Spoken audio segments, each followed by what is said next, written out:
साझेदारी फॉर्म के विघटन का ये प्रश्न आपको दिला सकता है 20+ मार्क्स। तो बीकॉम पार्ट 1 के जितने भी बच्चे हैं वो हमसे जुड़ जाइए। इस वीडियो को अंत तक देखते रहिएगा ताकि आपको आपकी जो कॉन्सेप्ट है इस चैप्टर को लेकर बेहतर बन सके। हमें उम्मीद है कि आपने इसको क्लास 12 में भी पढ़ रखा है। क्लास 12 के भी कोई बच्चे हैं जो इस वीडियो को देख रहे हैं, वो भी देखिए, आपको भी सीखने का मौका मिलेगा। ये चैप्टर ऐसी चीज़ आपको भी पढ़ने होते हैं क्लास 12 में, और आपके लिए क्लास 12 में भी ये चैप्टर काफ़ी वेट रखता है। तो चलिए शुरुआत करते हैं। ये क्वेश्चन हमारे सामने क्या है? क्वेश्चन कहता है किन परिस्थिति में साझेदारी फॉर्म का विघटन हो सकता है, विघटन के बाद हिसाब किताब के निपटारे का क्या प्रक्रिया है। अथवा ऐसे भी क्वेश्चन पूछ सकता है आपसे साझेदारी का समापन क्या है और इस संबंध में फॉर्म की पुस्तकों में क्या क्या लेखा किया जा सकता है। मैं सारी चीज़ें बता दूंगा, लेखा क्या है, परिस्थितियाँ क्या है, विघटन क्या है, साझेदारी फॉर्म के विघटन से आप क्या समझते हैं, विघटन के बाद की जाने वाली रोजनामचा प्रविष्टि के बारे में बताइए। ठीक है, ये सारी क्वेश्चन हैं जो आपसे पूछा जा सकता है। आइए इसको समझते हैं। साझेदारी फॉर्म के विघटन से अर्थ से उस फॉर्म के व्यवसाय को बंद करने से, जो कि आपने पढ़ रखा है, तो मैं सीधे सीधे समझाऊंगा। बहुत सारी चीज़ें इसमें बतानी है आपको, इसलिए आप पढ़ते जाइए और समझते जाइए। ठीक है, और हो सके तो वीडियो पॉज करके इसको नोट करते जाइए। लिखने से बहुत सारे फ़ायदे हैं। ठीक है, एक तो आपकी लिखने की प्रैक्टिस बढ़ेगी, शुद्धता बढ़ेगी और आप भूलेंगे नहीं। तो साझेदारी फॉर्म के विघटन से आज से फॉर्म को, विघटन का मतलब ही होता है बंद कर देना। ठीक है, तो साझेदारी फॉर्म के विघटन से आज से फॉर्म के व्यवसाय को बंद करने से है। फॉर्म का समापन करने के लिए फॉर्म की सारी संपत्ति को बेचा जाता है। फॉर्म की संपत्ति आप बेच देते हैं और कर्जदारों को भुगतान कर देते हैं। फॉर्म के समापन पर साझेदारी भी अनिवार्य रूप से, यहाँ अनिवार्य छूट गया है, अनिवार्य रूप से समाप्त हो जाता है। देखिए, फॉर्म जब बंद हो जाएगा तो साझेदारी भी बंद हो जाती है। सिंपल सी बात है, जब फॉर्म ही नहीं रहेगा तो साझेदारी कैसे रहेगा। ठीक है, तो साझेदारी के विघटन का मतलब समझ गए, बंद करना है, व्यवसाय को बंद कर देना है। सारे साझेदार ख़त्म हो जाएंगे, साझेदारी ख़त्म हो जाएगा और जो संपत्तियां हैं उनसे पैसे वसूल करके भुगतान कर दीजिए। अब क्या क्या परिस्थिति आती है जिसकी वजह से हम साझेदारी फॉर्म को विघटन कर सकते हैं। ठीक है, किन किन वजहों से, किन किन तरीक़ों से, किन किन दशाओं में, किन किन परिस्थितियों में हम साझेदारी फॉर्म का विघटन करते हैं। तो सबसे पहली बात यह है कि पहले से ही तय रहा हो कि हाँ साझेदारी ऐसा है, समझौता हो रखा है कि भाई हमको बंद कर देना है इतने दिनों के बाद। ठीक है, इतने सालों तक हम चलाएंगे फिर बंद कर देंगे। तो बहुत सिंपल सी बात है कि आप टाइम जब आपका कंप्लीट हो जाए तो फिर बिजनेस को बंद कर दीजिए, फॉर्म को बंद कर दीजिए। तो ठहराव या समझौते के अनुसार, यदि पहला टॉपिक क्या है भाई, ठहराव या समझौते के अनुसार। क्या टॉपिक है? ठहराव या समझौता के अनुसार। यदि सभी साझेदार सहमत हो या उनके बीच विघटन के संबंध में कोई समझौता हुआ हो तो साझेदारी फॉर्म इस समझौते के अनुसार बंद किया जा सकता है। पहले से ही तय है, अगर एग्रीमेंट है कि हमको बंद कर देना है तो बंद कर दीजिए, सिंपल सी बात है। अगला है अनिवार्य समापन। भाई अनिवार्य कब कब होगा, कब अनिवार्य समापन होगा?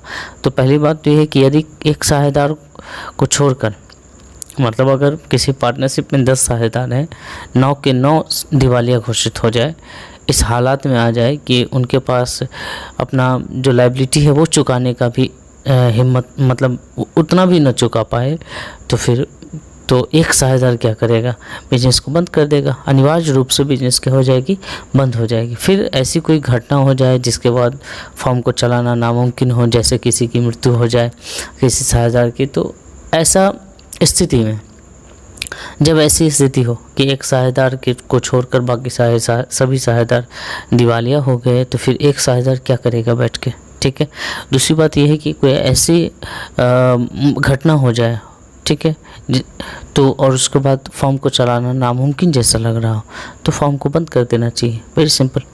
तो दो बातें हमने आपको पढ़ा दी, ठहराव या समझौते के अनुसार या अनिवार्य समापन। लगता है ना भाई 10 सभी साझेदार छोड़ गया, अकेला क्या करेगा। ठीक है, तो बंद कर दो अनिवार्य रूप से। सूचना द्वारा समापन। अगर साझेदारी ऐच्छिक हो, मतलब अपनी इच्छा से जुड़ना है, अपनी इच्छा से हटना है, तो कोई भी साझेदार लिखित सूचना देकर फॉर्म को भंग कर सकता है, बंद कर सकता है कि भाई हमें काम नहीं करना, फॉर्म को बंद कर दिया जाए। लेकिन जब ऐच्छिक साझेदारी हो, तो एग्रीमेंट में लिखा है ऐच्छिक साझेदारी है, तो फिर कोई भी साझेदार ऐसा कर सकता है। 3 बातें हो गई, आप पढ़ते रहना है इसको। न्यायालय द्वारा समापन, न्यायालय कब समापन करेगा, न्यायालय कब हस्तक्षेप करेगा, न्यायालय कब आपके विषय में आकर आदेश देगा आपको। तो यदि कोई साझेदार पागल हो जाए, यदि साझेदार अपना कर्तव्य ठीक से पालन नहीं कर रहा हो और कोई साझेदार इसकी शिकायत न्यायालय में कर दे, यदि साझेदार व्यवसाय के प्रतिकूल कार्य कर रहा हो और यदि फर्म हानि पर हानि उठा रही हो, कोई साझेदार कह दे कि भाई हम लोग नहीं संभाल पा रहे हम अपने बिजनेस को और हमारे बिजनेस को फर्म लीगली विकसित कर दीजिए, तो किया जा सकता है। ठीक है, तो इस तरह से न्यायालय भी आपको आदेश दे सकती है कि बिजनेस को बंद कर दीजिए। तो यदि कोई साझेदार पागल हो जाए, यदि कोई साझेदार कर्तव्य का पालन नहीं कर रहा है और कोई साझेदार जाकर एक साझेदार जाकर उसकी शिकायत कर दे, तो फिर कोर्ट न्याय करेगी और बिजनेस को बंद करवा सकती है, फर्म को बंद करवा सकती है। किसी आकस्मिक घटना को होने पर, किसी आकस्मिक घटना मतलब जैसे किसी की मृत्यु हो गई, तो ऐसी स्थिति में फर्म को समापन किया जा सकता है। फर्म के विघटन पर हिसाब किताब कैसे करेंगे? कुछ बातें हैं जो आपको हिसाब किताब करते समय ध्यान रखनी है। कुछ बातें हमेशा ध्यान रखनी। साझेदारी फर्म के विघटन के समय हिसाब निपटारे के संबंध में कुछ नियम हैं, कुछ तरीके हैं, कुछ बातें हैं जिसको आपको याद रखना है। फर्म की हानियां सबसे पहले लाभ में से पूरी की जाएगी। फर्म को कोई हानि है तो लाभ में से पूरी की जाएंगी। हानियों के साथ साथ पूंजी की कमी को भी लाभों में से पूरा किया जाएगा। पूंजी की कोई कमी है, अगर आपके पास लाभ है तो लाभ में से करेंगे। लाभों के बाद उसे पूंजी से, और यदि आवश्यकता पड़े अगर लाभ कम पड़ रहा है तो पूंजी में से इस हानि को समायोजित किया जाएगा। और यदि फिर भी पूंजी भी कम पड़ रही है तो साझेदार व्यक्तिगत रूप से लाभ हानि अनुपात में सहन करेंगे। ठीक है, सिंपल से आपको प्रॉफिट हुआ, हानियों को उस प्रॉफिट से मैनेज करिए। नहीं हो रहा है तो पूंजी में से करिए। ठीक है, तब नहीं हो रहा है तो साझेदार खुद पर्सनली पैसा देगा। ऐसा है, इसको याद रखना है। ठीक है, और क्या क्या बातें आपको याद रखनी? फर्म की संपत्ति का प्रयोग सबसे पहले बाहरी कर्जदारों को भुगतान करने के लिए करेंगे। उसके बाद बचेगा तो साझेदारों की पूंजी के अतिरिक्त अगर कुछ ने साझेदारों ने ऋण दे रखा है, एडवांस दे रखा है, तो हम एडवांस वाला पैसा पहले देंगे, फिर अगर बचता है तब साझेदारों के पूंजी खाते को वापस करेंगे। समझ रहे मेरी बात को? संपत्ति बेचिएगा, पैसा आएगा तो पहले बाहरी कर्जदार को निपटाइएगा, फिर साझेदार के बीच में अगर साझेदार ने ऋण दे रखा है या एडवांस दे रखा है तो पहले एडवांस या ऋण वाला पैसा लौटा दीजिएगा। इसके बाद अगर फिर भी बचता है तो फिर आप साझेदारों को पूंजी के तौर पे लौटा सकते हैं। तीसरी बात, फर्म के ऋण और साझेदार के व्यक्तिगत ऋण का भुगतान कैसे करेंगे? फर्म के ऋण सबसे पहले फर्म के ऋण का भुगतान में लगाया जाएगा। फर्म की जो संपत्ति है, फर्म की संपत्ति यहाँ छूट गया है। फर्म की अगर संपत्ति है तो सबसे पहले फर्म की का जो ऋण होगा वो उससे भुगतान किया जाएगा, उसको बेचकर या उसको देकर भुगतान करेंगे। इसके बाद अगर बचता है, फर्म की बची हुई संपत्ति में से प्रत्येक साझेदार अपने हित तक का अपना व्यक्तिगत ऋण भुगतान कर सकता है। देखिए, फर्म का संपत्ति है, फर्म की संपत्ति को बेचेंगे तो सबसे पहले फर्म का कर्जा भुगतान करेंगे और उसके बाद अगर बचता है और ऐसा कोई नियम है तो फिर जो व्यक्तिगत ऋण है साझेदारों का उसका चुकता करेंगे। इसी प्रकार अगर साझेदार का अपना संपत्ति है तो वो अपनी संपत्ति का प्रयोग सबसे पहले ऋण के भुगतान में करेगा और शेष बचता है अगर एग्रीमेंट नियम कुछ है ऐसा तो फर्म का वो ऋण इस संपत्ति से चुका सकता। सिंपल सी बात है, फर्म का संपत्ति, फर्म का ऋण, साझेदारों की संपत्ति, साझेदारों का ऋण। तो इतनी बातें आपको याद रखनी है। 4 नंबर, फर्म के विघटन के बाद फर्म की संपत्ति यदि लाभ का हिसाब किया जाना है, यदि फर्म के विघटन के बाद फर्म की संपत्ति आदि से लाभ का हिसाब किया जाना। ठीक है, यदि कोई साझेदार फर्म के विघटन के बाद परंतु इसके हिसाब किताब का निपटान होने से पहले फर्म की संपत्ति या फर्म के कार्य से कोई लाभ प्राप्त करता है, आपने देखा होगा कोई संपत्ति कोई साझेदार रिसीव कर लेता है, टेक ओवर कर लेता है, उसका यह भी कर्तव्य है कि इस लाभ का भाग फर्म के अन्य अंशधारियों को भी दे, है ना। तो वो पैसा उसको पे करना पड़ेगा। अगर कोई लाभ उसने यूज कर रखा है विघटन से पहले, अगर कोई संपत्ति यूज कर रखा है विघटन से पहले तो उसका लाभ साझेदारों को देना उसकी जिम्मेदारी। अब कई बार सवाल ये उठता है कि ख्याति का क्या करना है। तो ख्याति जनरली हम लोग क्या करते हैं, उसको बांट देते हैं पार्टनर के बीच में। ठीक है, अगर चिट्ठा में होता है तो, लेकिन यहाँ नहीं करेंगे।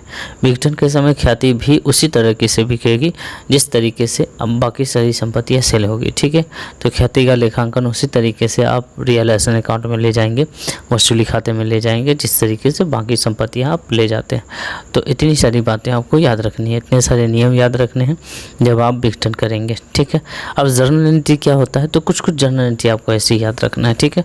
बहुत सारी चीज़ें हमने इसमें लिख रखा है, तो आपको बस क्या क्या याद रखना वो देखिए। जब आप संपत्ति को रियलाइजेशन अकाउंट में ट्रांसफ़र करेंगे तो एंट्री होगा, रियलाइजेशन अकाउंट डेबिट होगा, टू सन्ड्री एसेट होगा। इस पर मैंने डिटेल वीडियो बना रखा है, अगर आप चैनल पे जाएं, ऑल अकाउंट्स फॉर्मेट करके हमारा एक प्लेलिस्ट है, उस प्लेलिस्ट में इसको जाकर देखिएगा तो बहुत सारी चीज़ें वहाँ से सीखने का मौका मिलेगा। लेकिन संपत्ति में कैश बैलेंस इत्यादि को ट्रांसफ़र नहीं करिएगा। कई बार संपत्ति में कुछ फिक्टिशियस एसेट होता है, जिसको बनावटी संपत्ति होता है। जैसे आप देखेंगे प्रॉफिट एंड लॉस का कोई शेष अगर संपत्ति साइड में है इत्यादि, आप ट्रांसफ़र नहीं करेंगे, ठीक है। सभी संपत्तियों को ग्रॉस वैल्यू पर ट्रांसफ़र करेंगे, जो वैल्यू बैलेंस शीट में लिखा हुआ है। छोटी छोटी बातें याद रखना। तो रियलाइजेशन अकाउंट में जब संपत्ति को ट्रांसफ़र करेंगे तो realisation account debit to asset account याद रखना। आगे बढ़ते हैं। और अगर पार्टनरशिप, देखिए प्रॉफिट एंड लॉस को कहाँ ट्रांसफ़र करेंगे अगर आपको दिख जाए तो, और एडवर्टीजमेंट सस्पेंस अकाउंट को कहाँ ट्रांसफ़र करेंगे अगर आपको दिख जाए बैलेंस शीट के डेबिट साइड में, संपत्ति साइड में। तो संपत्ति साइड का मतलब लॉस होता है। जब लॉस ट्रांसफ़र करते हैं तो partners capital account debit to profit and loss account to advertisement suspense account. तो ये याद रहे तो इसको भी लिख दीजिएगा, ठीक है। आगे बढ़ते हैं। कई बार आप देखेंगे कि प्रोविज़न फॉर बैड डेब्ट्स है, जनरली आपको देखने को मिलेगा प्रोविज़न फॉर बैड डेब्ट्स, ठीक है, या depreciation, provision for bad debts, doubtful debts इत्यादि। इसको कैसे रियलाइजेशन अकाउंट में ट्रांसफ़र करेंगे, तो इन सभी को कर्ज के साइड में ट्रांसफ़र करेंगे, मतलब संपत्ति के अपोजिट। जो संपत्ति के अपोजिट आपका जो एडजस्टमेंट है उसको हम संपत्ति के अपोजिट पोस्ट करेंगे। तो इसके लिए हम प्रोविज़न फॉर बैड डेब्ट्स को डेबिट करेंगे, provision for depreciation, investment, fluctuating fund इत्यादि को डेबिट करेंगे, टू रियलाइजेशन करेंगे। तो ये बातें आपको याद रखनी। जब आप लायबिलिटी को ट्रांसफ़र करेंगे तो लायबिलिटी भी क्या होता है, एसेट के अपोजिट होता है। तो जब एसेट ट्रांसफ़र किए तो एंट्री था realisation account debit to asset account. तो यहाँ क्या एंट्री करेंगे, तो sundry liability account debit to realisation account, ठीक है। बात समझ गए। और बहुत सारी बातें लिखी हुई है, आप थोड़ा डिटेल में अगर पढ़ना चाहें तो पढ़ सकते हैं। आगे है कि अगर आपको लायबिलिटी साइड में प्रॉफिट एंड लॉस दिख जाए, जनरल रिजर्व दिख जाए, कॉन्टीजेंसी रिजर्व दिख जाए, तो इसको सीधे पार्टनर के कैपिटल अकाउंट में ट्रांसफ़र कर दीजिएगा। ये सब पार्टनर का पैसा है, इसको रियलाइजेशन अकाउंट में ट्रांसफ़र करने की ज़रूरत नहीं है, ये प्रॉफिट का पार्ट है, ठीक है। और प्रॉफिट सीधे पार्टनर के बीच में डिस्ट्रीब्यूट होता है वो, ठीक है। चलिए आगे। अगला है, अगर वर्कमैन कंपनसेशन फंड कुछ ऐसा है, वर्कमैन कंपनसेशन फंड के अगेंस्ट अगर कोई ट्रांजैक्शन है, ठीक है, इसको पूरा पढ़ लीजिए 5 नंबर को। If any liability expected to arise against any funds and reserve, जैसे वर्कमैन कंपनसेशन फंड है, then an amount equal to such liability is transfer to realisation account. इसको रियलाइजेशन अकाउंट में ट्रांसफ़र कर दीजिएगा। बाकी अगर कुछ बचता है तो उसको पार्टनर्स कैपिटल अकाउंट में बांट दीजिए। हालांकि ये भी पैसा पार्टनर का ही है, लेकिन ये वर्कमैन कंपनसेशन फंड में रखे हुआ है। अगर उसके अगेंस्ट कोई क्लेम होता है तो आप इसको एज ए लायबिलिटी ट्रांसफ़र कर दीजिए रियलाइजेशन अकाउंट में। अगर नहीं होता है क्लेम तो सीधे पार्टनर को ये पैसा चला जाएगा। तो इसके बारे में याद रखना है थोड़ा सा। रियलाइजेशन अकाउंट में जब आप एसेट को सेल करेंगे, ठीक है, रियलाइज करेंगे, तो कैश या बैंक अकाउंट डेबिट करेंगे, टू रियलाइजेशन करेंगे, ठीक है। और इसी तरीके से अगर कोई पार्टनर टेक ओवर करना चाहता है इस एसेट को तो उसके लिए एंट्री होगा partners capital account debit to realisation. Cash की जगह पर पार्टनर्स कैपिटल अकाउंट आ जाएगा। इसके अलावा अगर कोई क्रेडिटर्स जो है, जो कोई कर्जदार है जो हमारी संपत्ति को लेना चाहता है और वो फुल पेमेंट पे लेना चाहता है, ठीक है, तो हम उसका कोई एंट्री नहीं करेंगे। इसका मतलब ये हो गया कि ना हमको संपत्ति से पैसे वसूलने हैं, ना कर्जदार को भुगतान करने हैं, अदला बदला हो गया, ठीक है। समझ रहे हैं, क्लियर। ये सारी चीज़ें लिखी हैं, आप इसको ज्ञान के लिए पढ़ सकते हैं। नहीं पढ़ना चाहते हैं तो कम से कम ये एंट्री याद रखिएगा। फॉर पेमेंट ऑफ लायबिलिटी, जब आप लायबिलिटी का पेमेंट करेंगे तो realisation account debit to bank account या कैश अकाउंट होगा। इसी तरीके से अगर कोई पार्टनर इसको लेना चाहता है तो realisation account debit to partners capital account होगा। जहाँ पर कैश या बैंक लिख रहे हैं वहाँ पर पार्टनर्स कैपिटल अकाउंट हो जाएगा। एक्सपेंसेस भी होते हैं रियलाइजेशन के समय, देन एंट्री करेंगे realisation account debit to cash या बैंक अकाउंट। और इसके अलावा अगर आप एक्सपेंसेस पार्टनर द्वारा पेमेंट होता है तो उसका एंट्री हुआ realisation account debit to partners capital account. इसके अलावा अगर कोई पार्टनर खुद इसको बॉर्न करना चाहता है तो partners capital account debit to cash account होगा। ठीक है, इसके अलावा बहुत सारी बातें हैं, इसको बिल्कुल देखते रहिएगा। आगे है when expenses are paid by any partners and borne by same partner no entry. मतलब अगर कोई पार्टनर एक्सपेंसेस पेड करता है, वो खुद ही बॉन्ड करता है, तो इसके लिए कोई एंट्री नहीं करेंगे। ये सब हिंदी में लिखना है आपको, आप बनाकर लिख दीजिएगा। ठीक है, कम से कम 2 एंट्री आप एक्सपेंसेस वाले में से याद कर लीजिए, एक्सपेंसेस के पेड में से, एक ये वाला और एक ये वाला। ठीक है, बाकी आप रहने दीजिए। आगे है जब आप रियलाइजेशन अकाउंट को क्लोज करेंगे तो रियलाइजेशन अकाउंट को जब क्लोज करते हैं तो क्या होता है, 2 बातें होगी, क्रेडिट ज़्यादा होगा, डेबिट कम होगा। तो अगर क्रेडिट ज़्यादा है, डेबिट कम है, तो आपका क्रेडिट बैलेंस आएगा, मतलब प्रॉफिट आएगा। ठीक है, तो प्रॉफिट जब ट्रांसफ़र करेंगे तो पार्टनर क्रेडिट में जाएगा, तो realisation account debit to partners capital account. इसी तरीके से इसके अपोजिट अगर कोई केस आएगा, डेबिट ज़्यादा है, क्रेडिट कम है, मतलब लॉस ज़्यादा है, प्रॉफिट कम है, तो इसका लेके एंट्री होगा partners capital account debit to realisation account. देखिए इसका जर्नल एंट्री का मैंने फुल डिटेल वीडियो बना रखा है, आपको एक बार क्या करना है, क्योंकि ये वीडियो लंबा हो जाएगा। देखिए 16 मिनट का हो गया एक थ्योरी, तो आप क्या करेंगे, अगर आपको इसको बहुत डिटेल में पढ़ना है तो ऑल अकाउंट्स फॉर्मेट करके हमारा एक प्लेलिस्ट बना हुआ है, उसमें जाकर पढ़िएगा। तो इसको लगभग 1 घंटे में हमने आपको समझाया। बस मैंने ओवरव्यू दिया है कि आपको ऐसे याद कर लेना है, थोड़ा सा आपके पास, बस आपने 12th में भी पढ़ रखा है, बस एंट्री याद रखना है। संपत्ति ट्रांसफ़र करने का एंट्री याद करना है, लायबिलिटी ट्रांसफ़र करने का एंट्री याद करना है, संपत्ति से वसूली करने का एंट्री याद करना है, संपत्ति को पेमेंट करने, लायबिलिटी को पेमेंट करने का एंट्री याद कर लेना है। ठीक है, इसके अलावा एक्सपेंसेस के पेमेंट करने का एंट्री याद कर लेना है। इसके अलावा क्लोजिंग का एंट्री याद कर लीजिएगा। ठीक है, ये आपको कर लेना है, अपनी बुक से भी आप इसको देख सकते हैं। ठीक है, तो चलिए आज के लिए काफ़ी है, ये चीज़ें हमने आपको बेहतर तरीके से समझा दी ऊपर थ्योरी में, जर्नल एंट्री में मैंने सिर्फ ओवरव्यू आपको दिया है। ठीक है, ओके, मिलते हैं नेक्स्ट वीडियो में, बाय बाय, टेक केयर।